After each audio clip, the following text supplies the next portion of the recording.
Hey, every pony. Me again, taking advantage of some sudden free time to do my next story. Uh, as always, this is a Clopfic, but this particular one is a little bit of an experiment. As some of you may be aware, or I don't know, maybe not, I am not a fan of humanized ponies in any medium. Just not my thing. However, I have no problem with anthro, particularly semi-anthro. Anyone who's seen my artwork can attest to that. As a result, I've just been in the mood to do an anthro clop, but I'm not sure how well people will respond to that, so I've picked out a very short one just to test the waters, so to speak. It's called Joyride, and it's Anthro Applejack x Pony OC. So like I said, this will just be a quickie, no pun intended, and hopefully you all like this. Thanks for listening as always. Joyride by SergeantBuck. The snarl of a V8 engine tore through the afternoon silence as Ratchet pulled out of his garage. It had been ages since he'd seen her, between school and helping his dad restore old cars. The 1970 Chevy Chevelle SS454, a personal favorite of his, was the result of his latest restoration project. It was also a gift from the old man for his 21st birthday. He ran his hands along the steering wheel before shifting into first gear. "I think I'll call you Stella," he said quietly. He revved the engine a few more times before taking off through downtown, his car a vermilion streak down Main Street as he made his way to Sweet Apple Acres. She was there waiting for him, relaxing on the deck couch with her Stetson over her eyes. Ratchet leaned over and opened the lock on the passenger door. As he passed by, she sprang from the porch and ran to the door, wrenching it open and sliding in beside him before closing in. "Where's your brother?" he asked her. "I'd be less worried about where he is and more about getting out of here," Applejack said. Ratchet took off in a cloud of dust back towards town, leaving the farm far behind them. Applejack leaned over and gave him a kiss on the cheek. "Missed you," she said. "Missed you too, Jackie. Anything fun go down while I've been away?" "Nah, not really. Picking apples, selling apples, making desserts with apples. Don't get me wrong, I ain't saying I hate being home, just that nothing fun's come along lately. Twilight's out at college, Pinky's off to culinary school, Rarity's out running businesses for clients in Baltimore, and Dash and Fluttershy have been working weather all month. I just been spending my days out in the sun." "Yeah, guess I haven't done as much as you." Applejack smiled at him. "Oh, come on, you gotta have done something fun. Fixing engines is what you do, so ain't you enjoying it?" "Well, yeah, but aside from restoring Stella here, I haven't done much." "Not besides thinking about you." She leaned over and kissed him again. Ratchet started to count his blessings. He had a beautiful girl and a beautiful ride. What more could he ask for? As they drove around, he reached over and pulled the red ribbon from her mane. Her golden locks spilled over her shoulders like a shining waterfall. "What'd you do that for?" she asked him. "You know I like wearing my hair in a ponytail." "Yeah, I know. But you look so purty with it down."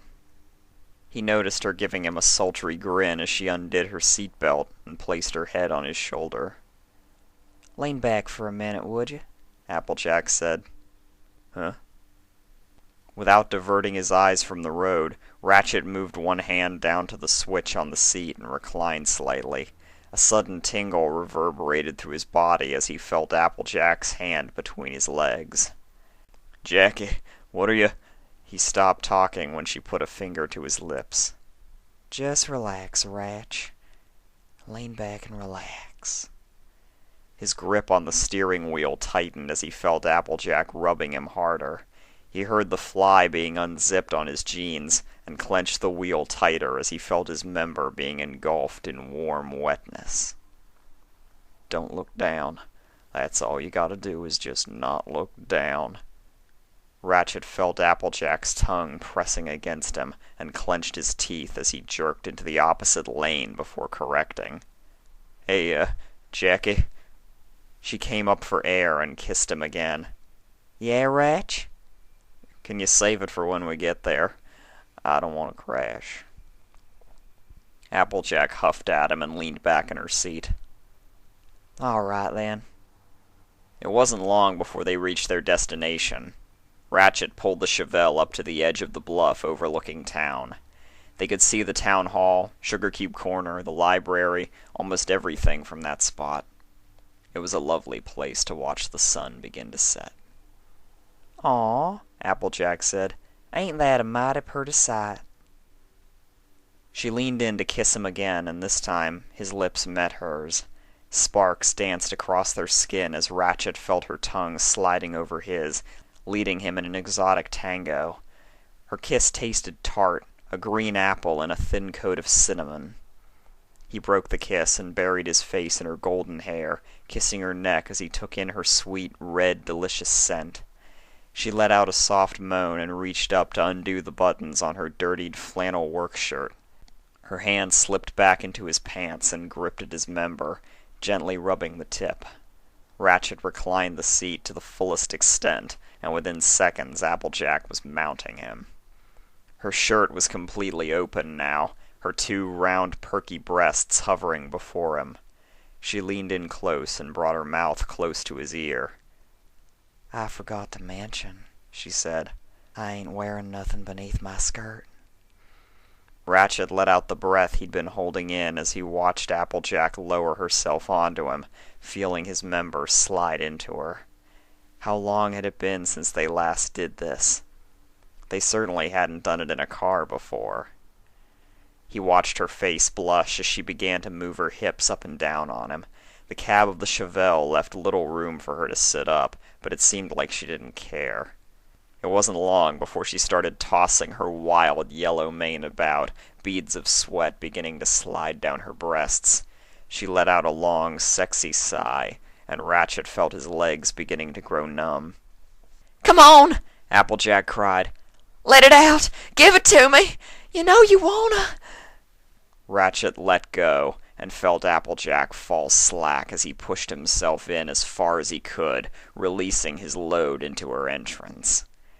She lay across him, panting and smiling, before kissing him on the cheek. Damn, Jackie. It's been forever. Sure has. Now I know what I've been missing. He reached over and switched on the radio, smiling as the first few bars of a familiar song drifted through the car.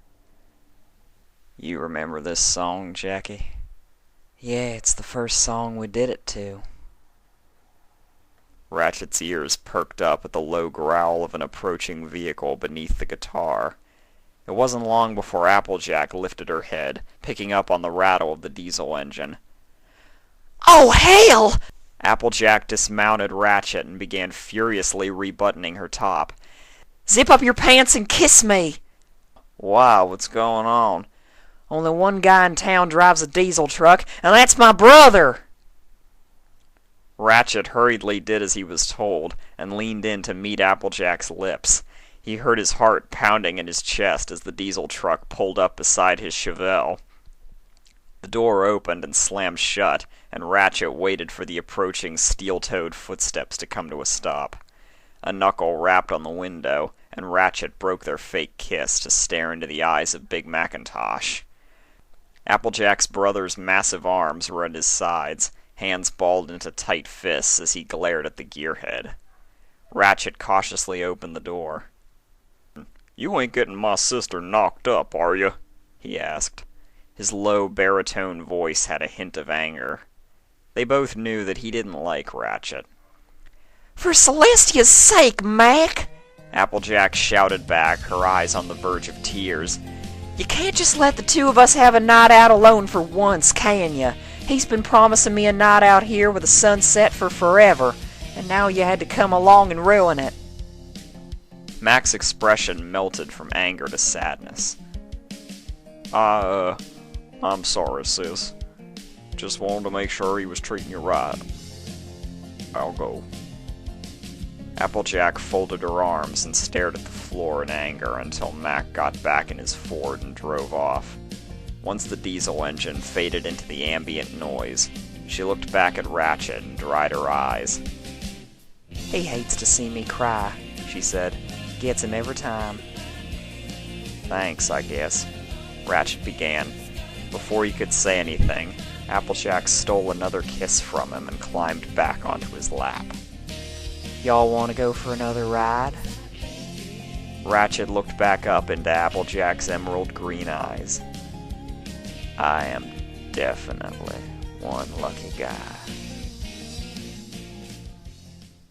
Oh yeah, nothing like a southern girl.